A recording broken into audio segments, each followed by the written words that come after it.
Welcome, everyone, to this celebration of the life of an American patriot, James K. Robinson. As the brief bio in your program attests, he was a scholar, a teacher, a leader, and an outstanding practitioner of the law. But first and foremost, he was a husband, a father, and a friend, truly a man for all seasons.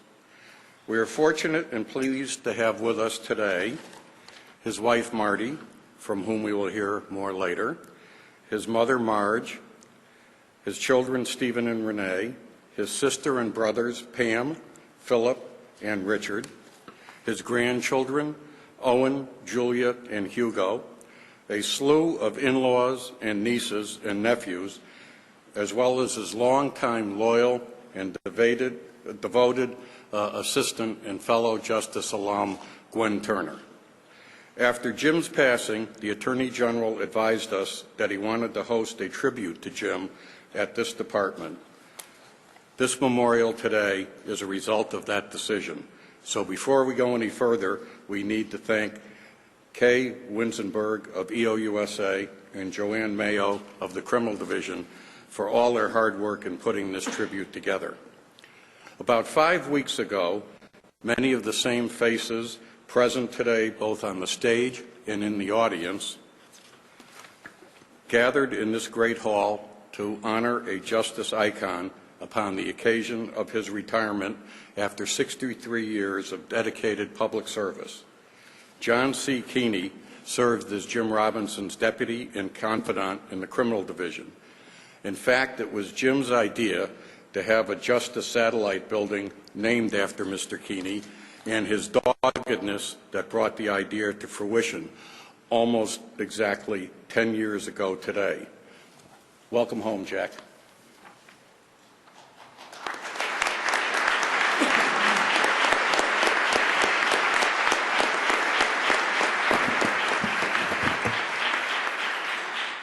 Thank you, David, Mrs. Robinson, family, and friends.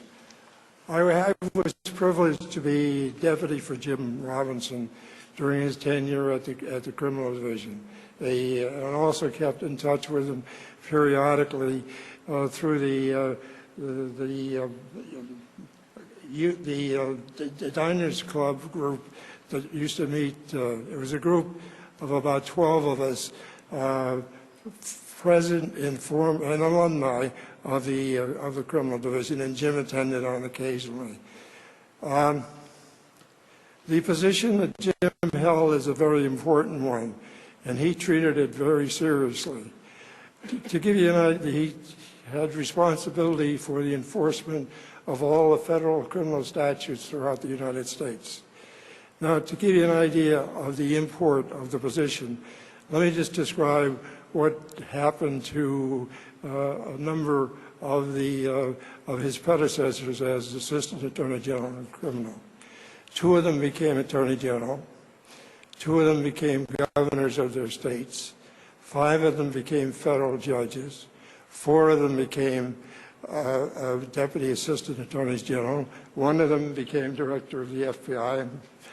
And 1 of them became a cabinet member in a later administration. Now, let me tell you a little bit about some of the things that Jim did during his era. 1, he continued the emphasis on organized crime, with the result that by the time he left, organized crime wasn't out of business, but it was substantially diminished over what it had been previously. He also continued the emphasis on public corruption. At that time, public corruption focused on federal and state officials, and it included the prosecution of several federal judges and a number of other people, including members of Congress. It was a good program, but Jim wasn't satisfied with it. He wanted to expand it because he thought we should have, in addition, coverage of local offices. And so he urged the chief of our public integrity section to send his people out into the field and do some road work and work with the United States attorneys to develop cases, prosecutable corruption cases at the local level. The program was a huge success and still is. And a number, as you know, a number of mayors and other local public officials have since been prosecuted. Now, another area that was of particular interest to Jim was labor racketeering. Because of his background and because of his role as United States Attorney in Detroit, he was very interested in labor racketeering. When he came here, he called in our labor unit and told them he wanted them to redouble their efforts with respect to corruption in labor unions. They did. He told them to work more closely with the Labor Department, with the FBI, and with locals, and they did, and with great success. The program was a success then, and it's a continuing success. As a matter of fact, the unit itself is the envy of law enforcement. Everything Jim did, he did with perfection, with grace, with skill, and with compassion. He believed in doing the right thing, and not only the legal thing, but the right thing, and he always did. He was a wonderful person to work for and with. Marty and Mrs. Robinson, those of us who had the privilege of working with Jim, share your grief at his untimely passing. He was a special person. Now, finally, I wanted to thank Jim for all he did, for all the things that I've described and many other things you'll hear about in the course of this afternoon. But he was a credit to his profession, the legal profession. He was a credit to the Department of Justice. And I want to thank him for his friendship. It was wonderful to have him as a friend, and I, for one, am very grateful for it. Thank you.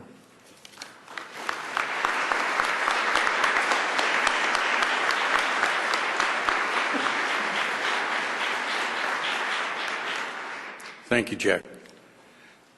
William T. Moore, Jr. began his friendship with Jim when they both served as United States attorneys during the Carter administration, and he later joined the federal bench in the Southern District of Georgia during the Clinton administration, later serving as the distinguished chief judge of that district. Judge Moore.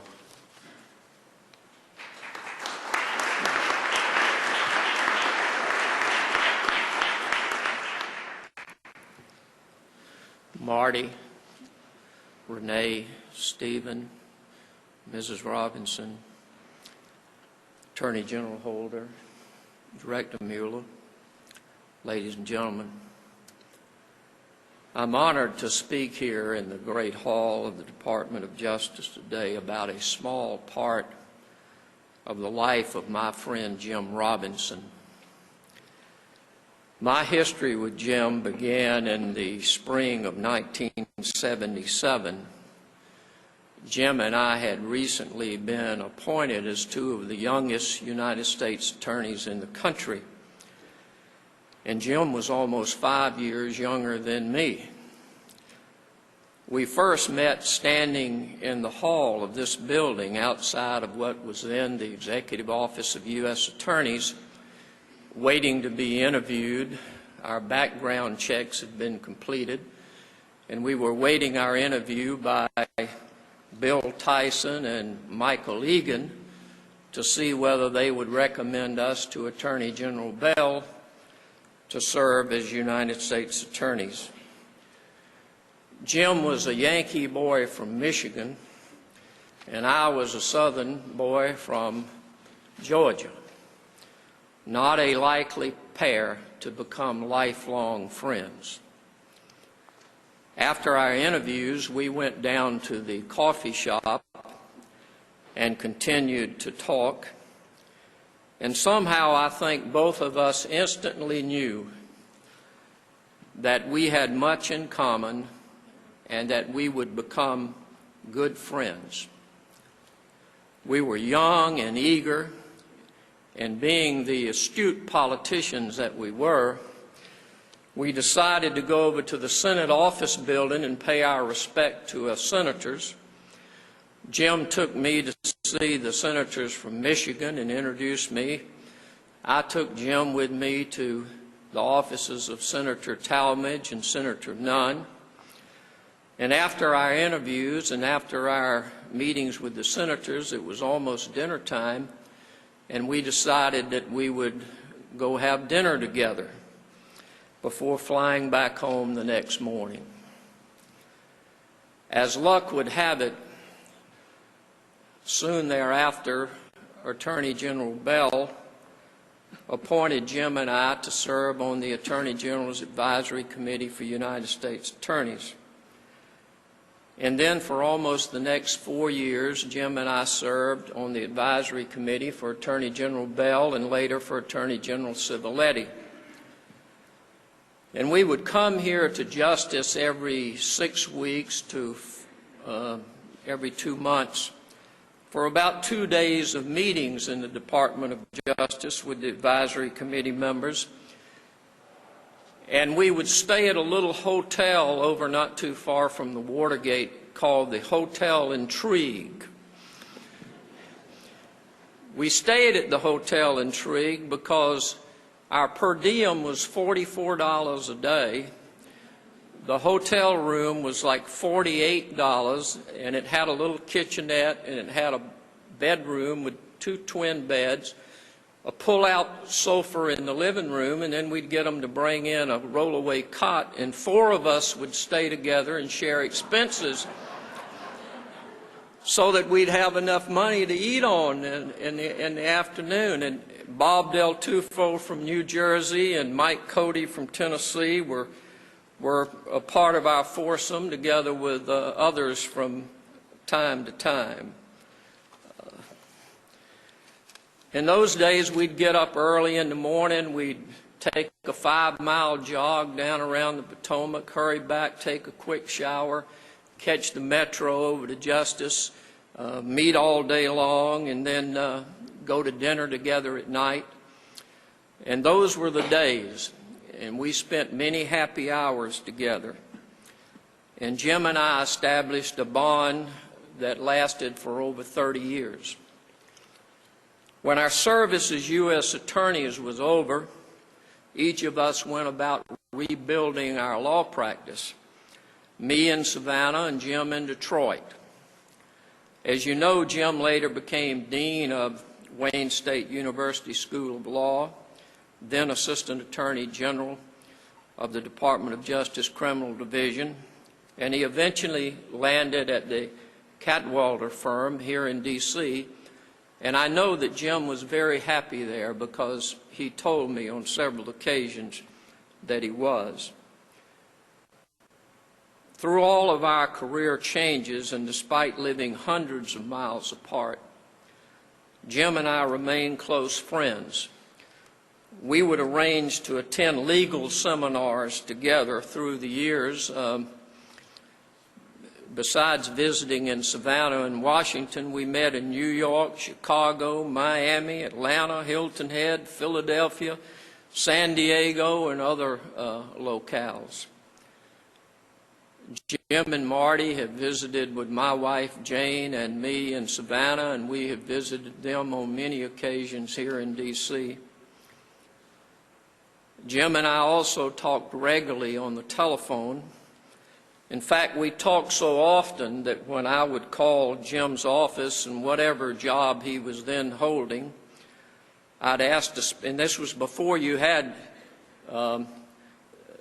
speaker ID or voice ID, and I would ask to speak to Mr. Robinson, and Gwen would immediately said, "Hey, babe, how are you?"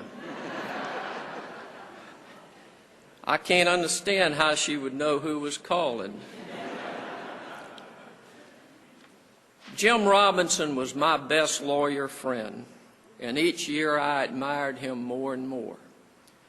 Jim was truly the best all-around, multi-talented lawyer that I have ever known.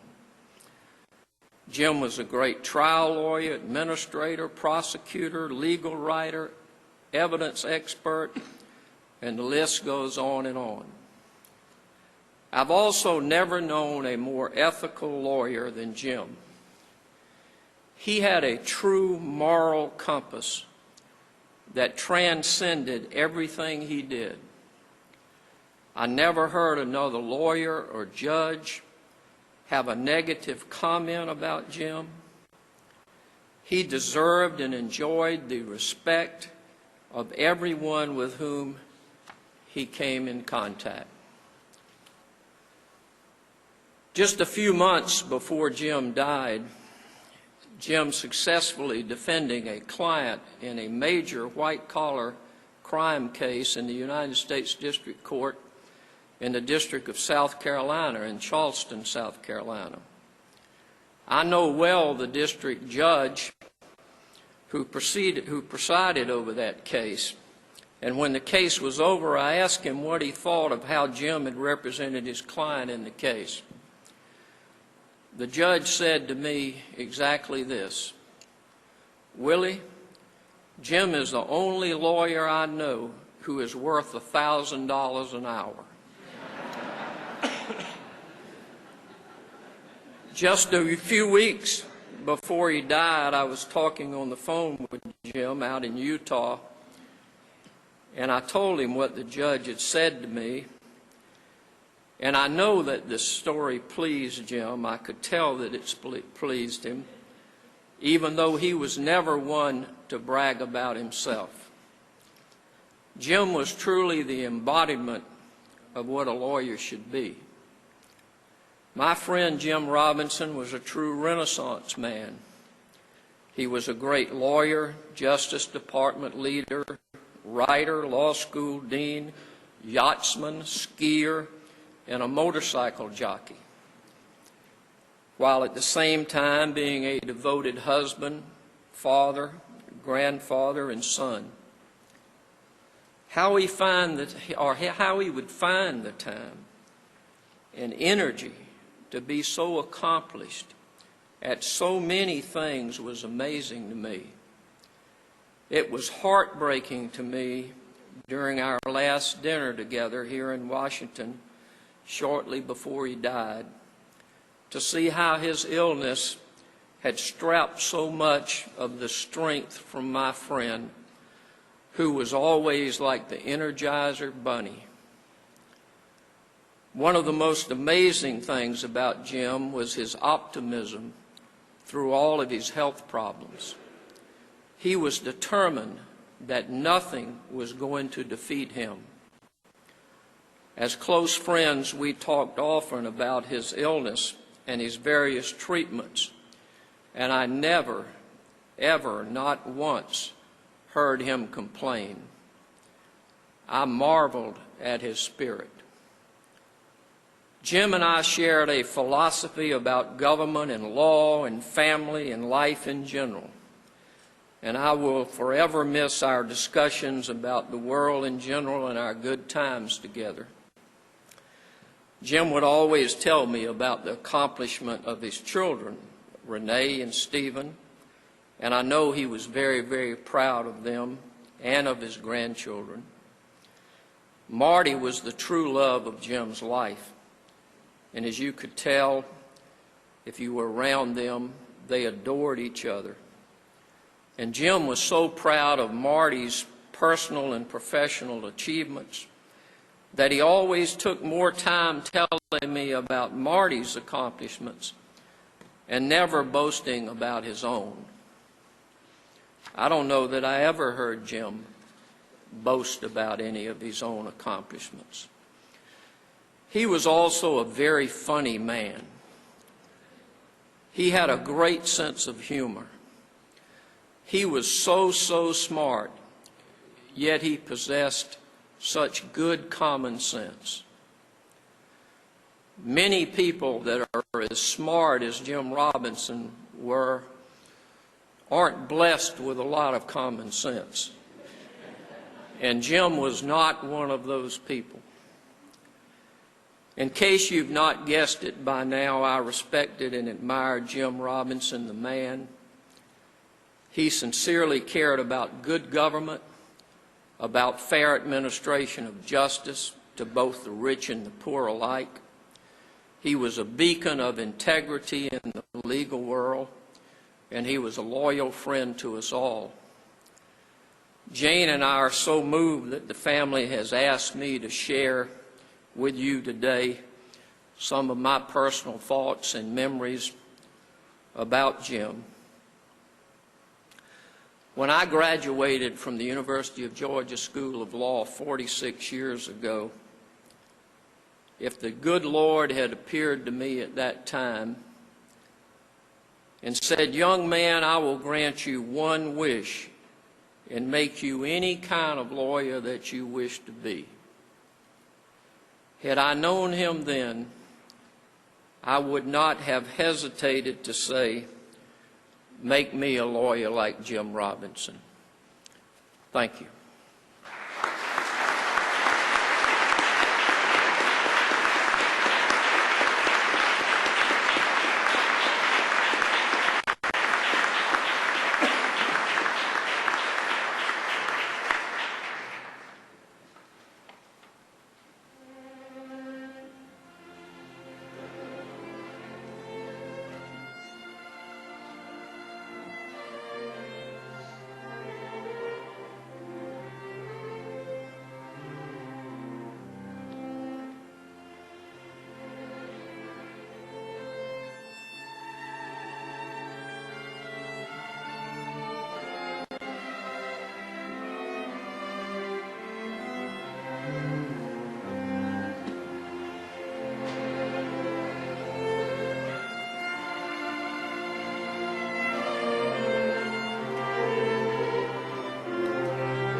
Thank you, Judge.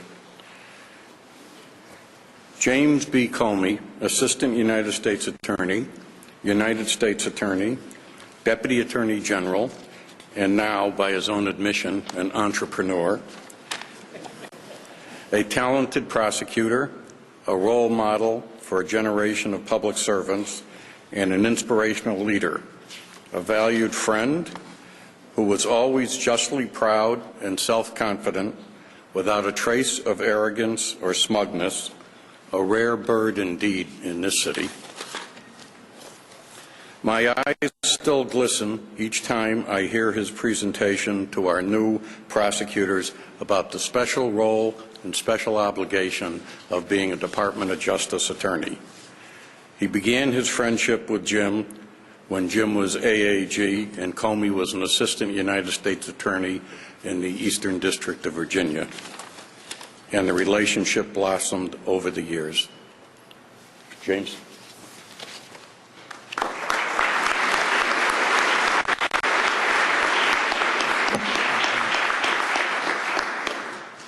Thank you, David, Marty, and the Robinson clan. How did you end up as the person you are today? How did you end up with the character and the values that you bring and sit here with today as a grown-up? I think a big part of it was the way you were raised. A big part of that were a certain number of explicit lessons.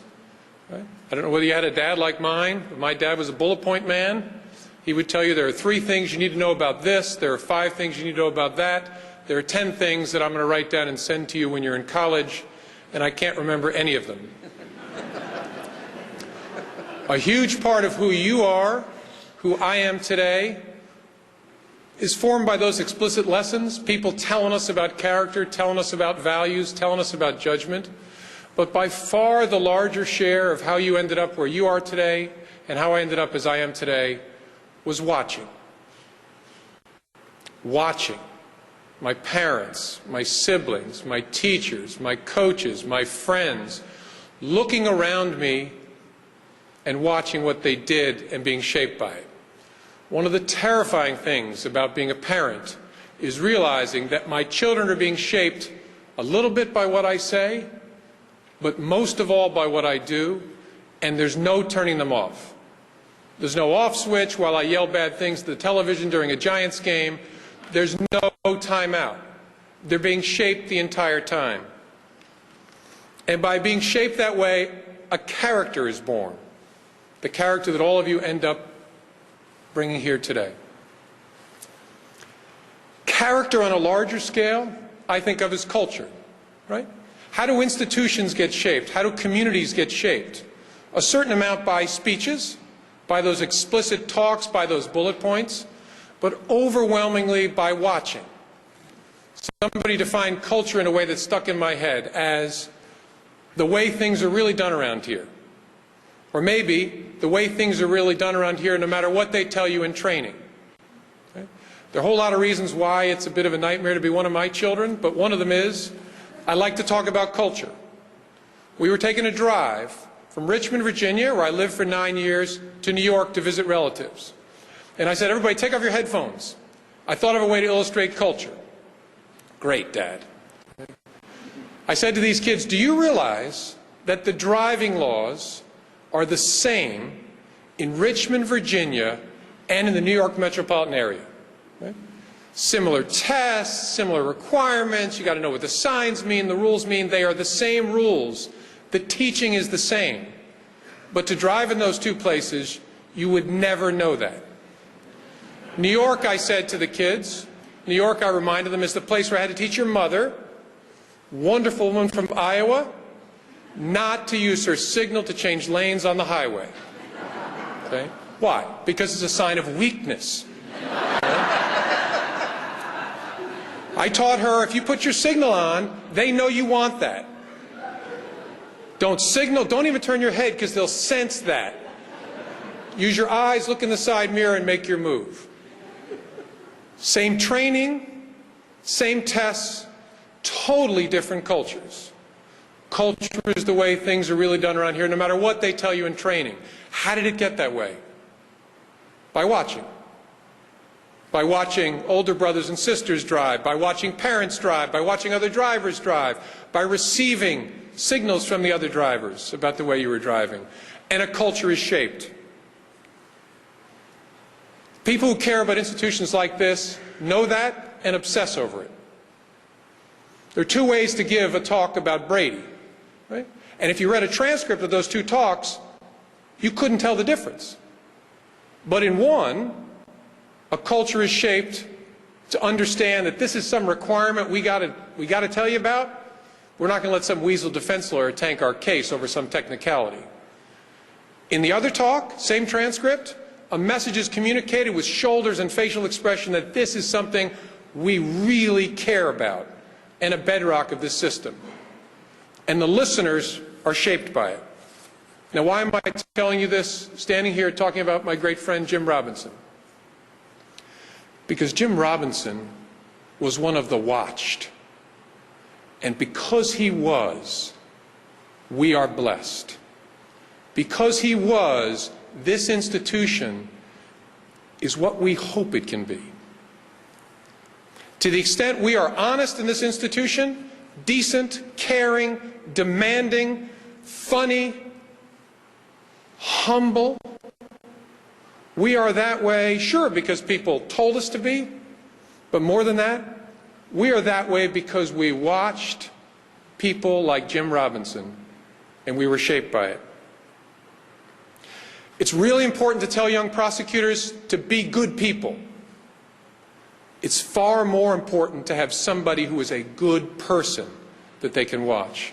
It's really important to tell new leaders in this great institution, be apolitical, call balls and strikes.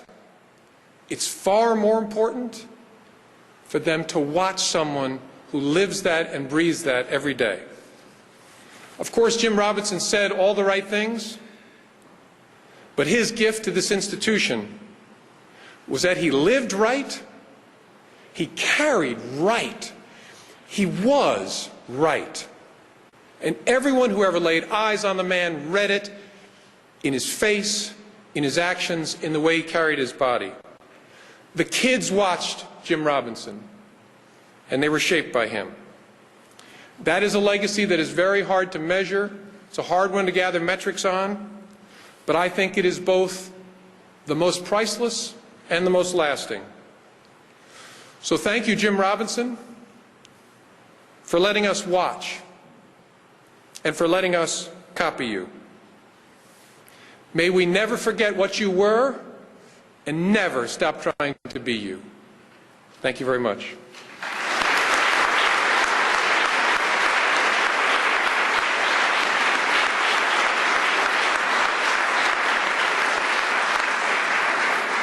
Thanks, Jim.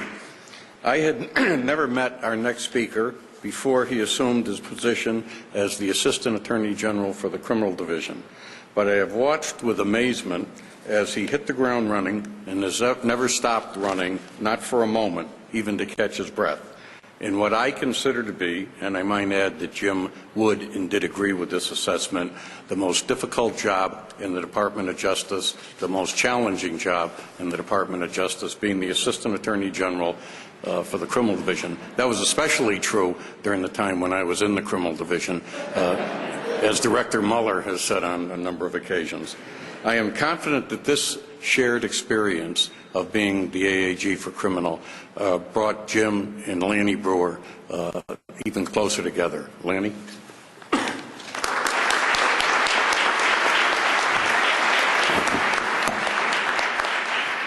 Thank you, David, Marty, Mrs. Robinson, the Robinson family. I want you to know I'm truly honored to be with all of you today to remember Jim Robinson and to celebrate his life. Jim really was, as others have said, an unusually accomplished and versatile lawyer. Throughout his long career, he achieved something that is exceedingly rare: excellence in public service, private practice, and academia. And as I've learned in my 18 months on the job he once held, and held so remarkably, Jim was an extremely well-loved head of the Criminal Division. He had a razor-sharp intellect, an easy smile, and enormous personal warmth. I knew Jim for many years before I came to the department, and of course I knew what a well-regarded lawyer he was. He was, in fact, a true giant in the law. As U.S. Attorney, a law school dean, the Assistant Attorney General for the Criminal Division, and a leading member of the white-collar bar. So when I was nominated for this great position, I naturally, of course, immediately sought out Jim. And as one would expect from Jim, he was remarkably generous, extremely generous with his time, and eager to share his deep knowledge and experience with me. He was so willing to help me because he was such a giving person and because he loved the department so very much. During the course of our conversations, Jim gave me precious advice on both substantive and organizational issues. And today, I literally very often find myself reflecting on Jim's counsel. He was, for me and for all of us, a wise and inspiring man. As you know, Jim was the U.S. Attorney in Detroit early in his career, as the judge described before. And later, he was the dean of Wayne State University Law School, where he went. So he was naturally very familiar with criminal law and sentencing issues when he got here. But Jim had never before argued a case in the Supreme Court. Yet in 2000, he took it upon himself to argue Castillo versus the United States, a major sentencing case. Castillo involved a sentencing challenge by members of the Branch Davidian religious sect, who of course had killed 4 agents during the 1993 government raid in Waco. The sect members received a 30-year prison term on 1 count because the trial judge determined that they had used machine guns while committing their crimes. The Fifth Circuit affirmed the sentences, but over our objection, the Supreme Court agreed to hear the case. Jim knew that we were likely to lose before the justices, but because it was such an important case to the department and for the country, he was willing to take on the challenge. Ultimately, the court decided 9-0 that the law required the government to prove beyond a reasonable doubt that the Branch Davidians had used machine guns, even despite what Jim later called his personal valiant efforts to the contrary at oral argument. Of course, not even the most experienced Supreme Court advocate could have won Castillo. 3 weeks later, the court upended our entire sentencing regime and held in the landmark case of Apprendi versus the United States that the Constitution requires virtually every fact that increases the penalty for a crime beyond the statutory maximum to be proved beyond a reasonable doubt. But the lawyers in the criminal division who helped Jim prepare for the argument recall even today how wonderfully good-natured he remained throughout the entire experience, how devoted he was to the department and to the division. He kept his sense of humor throughout. He took the outcome in great stride and always felt enormous pride in having defended the sentences. He was a true and great patriot. I am so lucky, as we all are, to have been touched by Jim in my life. Among many other things, I've come to appreciate that he was a trusted and excellent mentor to young attorneys. In that way, and in so many others, he was a shining example for all of us, much as Jim Comey a moment ago was discussing. Indeed, later this month, and Jim's legacy remains vibrant, later this month, one of his closest mentees, Adam Laurie, will join my front office as senior counsel. During his interview with me, Adam told me what a great inspiration Jim was to him and so many other young lawyers, and said that it was Jim who had always encouraged him to take on a career in public service. Jim's dedication to serving his country and his community has inspired not only young lawyers like Adam, but also those far more senior, like me, who are motivated by Jim's example. Jim had a remarkable and a varied career, and there were so many people, including his colleagues in the department, who loved him. I want to thank you, Marty, and your wonderful family for allowing me to share my thoughts on his remembrance. Jim was and is an important part of the criminal division and of the entire Department of Justice, and his legacy will live on for many years to come. Thank you.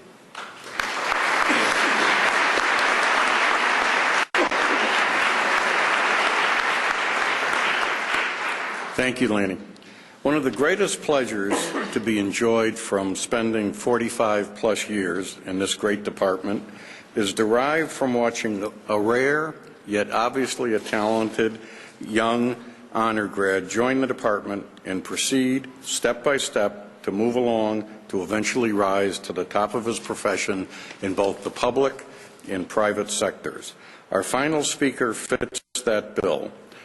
It's my honor to present to you Eric H. Holder, Jr., the Attorney General of the United States.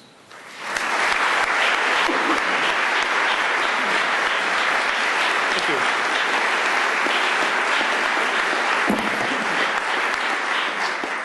Well, thank you, David, for that wonderful introduction.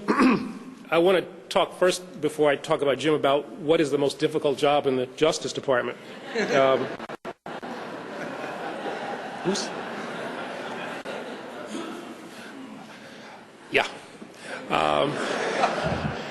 I especially want to welcome Jim's wife, Marty, his mother, Mrs. Robinson, his children, his sister, his brothers, grandchildren, nieces, and nephews who made him so proud and brought him so much joy. You all are and always will be a part of this family, the family of the United States Department of Justice. You will always be welcome here. It is an honor to join with you in reflecting on Jim's life and celebrating his enduring contributions to the department and to our nation. Throughout his life and his remarkable career, Jim served our country in many ways, as you've heard, as a U.S. Attorney in the Eastern District of Michigan, as the Assistant Attorney General for the Department's Criminal Division, and most importantly, I think, as a mentor and a role model for countless lawyers. Now, he blazed trails in both legal and academic communities, serving as the Dean of Wayne State Law School, the President of the Michigan Bar Association, a professor, a writer, and one of our nation's go-to attorneys. And at a pivotal time in the Justice Department's history, he led the way in strengthening efforts to combat terrorism, drug trafficking, white-collar crime, as well as computer crime. Jim's achievements at the department were extraordinary, so extraordinary, in fact, that I often try to take credit for them. You see, in the late 90s, I recommended Jim for the job of Assistant Attorney General. From the moment that I met him, I was impressed with both his abilities and his optimism. His commitment to public service was clear. His passion for his work was obvious. After an exhaustive search of many outstanding candidates, I remember coming to Attorney General Reno after meeting Jim and telling her simply, "We found our guy." As the head of the criminal division, Jim exceeded the lofty expectations that we had for him. He made a great team even more cohesive and more effective. And each of his colleagues benefited from Jim's tireless work ethic and his exceptional talents and his thoughtfulness. Now, Jim was caring, quick to offer words of kindness and encouragement, and generous with his time and with his advice. He was the kind of boss who made you a better lawyer, the kind of colleague who made you a better leader, the kind of friend who made you a better person. Amid all the activities that he loved so much, skiing, sailing, kiteboarding, and driving around in that Porsche I always wished was mine, Jim would quote Teddy Roosevelt's advice to strive valiantly, dare greatly, and spend one's life in the service of a worthy cause. And that's exactly what Jim did. And his cause was the pursuit of justice. Every action he took, every decision that he made, reflected his commitment to strengthening our justice system and serving the American people. Now, his legacy is not easily definable. Of course, it includes his distinguished body of work in government and in the private and academic spheres. It includes his wise and resolute leadership of one of the nation's most active U.S. attorney's offices and one of this department's most important divisions. It includes the tough and fair law enforcement policies that he helped to shape and to promote, policies that have led to historic reductions in crime. But Jim's greatest legacy is the example of integrity, commitment, and achievement, and of a life lived well and fully that continues to inspire us all. Teddy Roosevelt also once said, "Great thoughts speak only to the thoughtful mind, but great actions speak to all mankind." Jim's life was one of great thoughts and great actions. And that's why the presence of Jim Robinson, a true patriot, a brilliant prosecutor, an extraordinary public servant, and my dear friend, will be missed and felt for years to come by everyone who roams these hallowed hallways, especially those of us who knew him and had the good fortune to count him as a friend. We will not see his like again. Thank you, and it's now my privilege to invite Jim's wonderful wife, Marty, who is a treasure in her own right, and his children, Stephen and Renee, to the podium so that Marty can share her thoughts with us.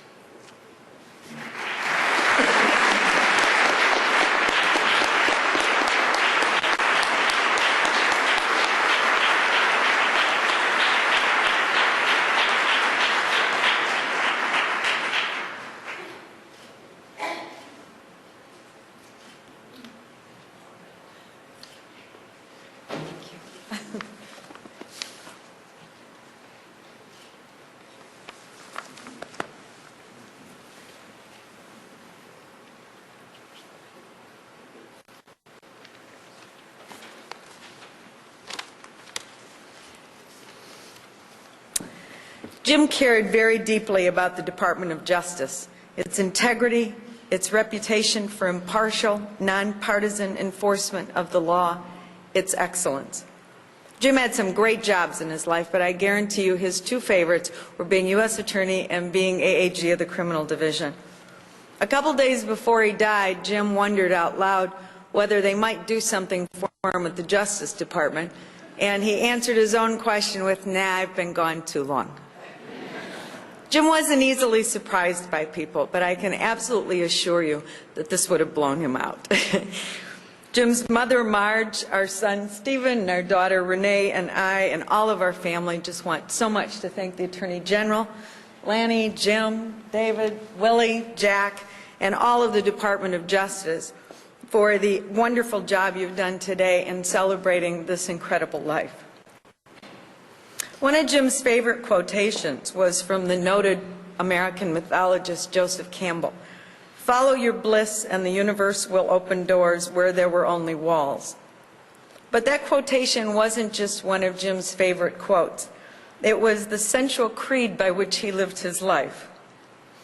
Long before he learned that cancer would most likely dramatically shorten his life, Jim lived in a way that taught us how to make every day count, how to follow our passions, and how to live principled, meaningful lives of consequence.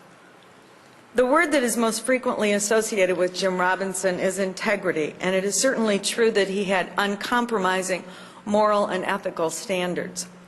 But the word integrity has an even more fundamental meaning: the state of being whole, entire, undiminished.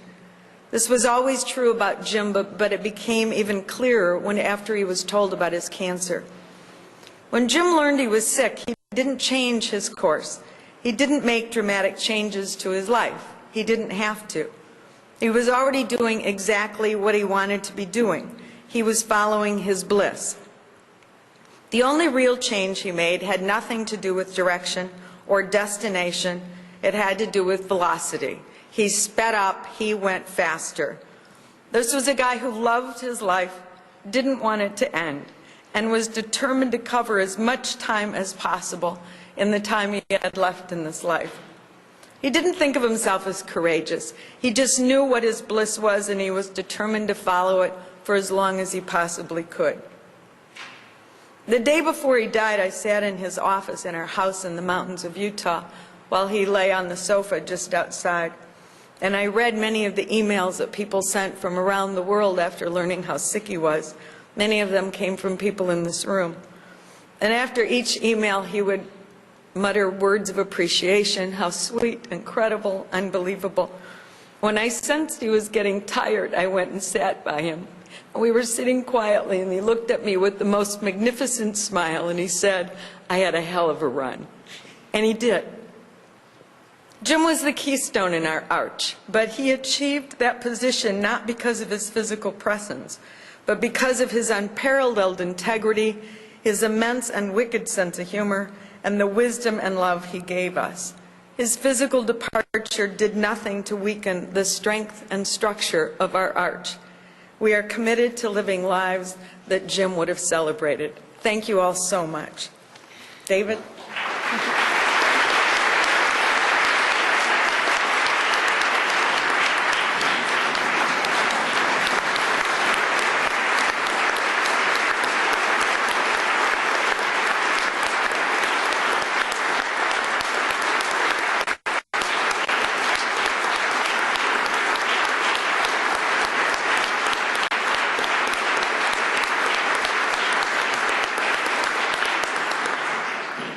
Thank you, Marty, Stephen, and Renee.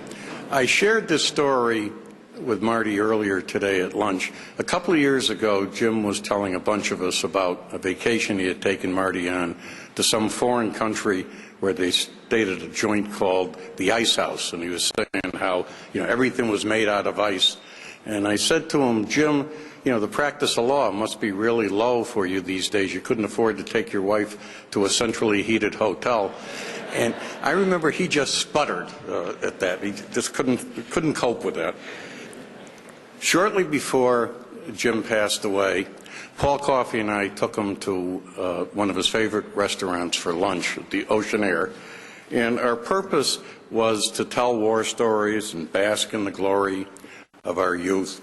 And Jim sat there for a while, but after listening to us for a short period of time, he decided he would have none of that, and he animatedly began to talk about the present and his bold plans for the future. And that's how I choose to remember Jim Robinson. Thank you all for coming and making this tribute a success, and please join us for a reception in the back of the Great Hall. Thank you.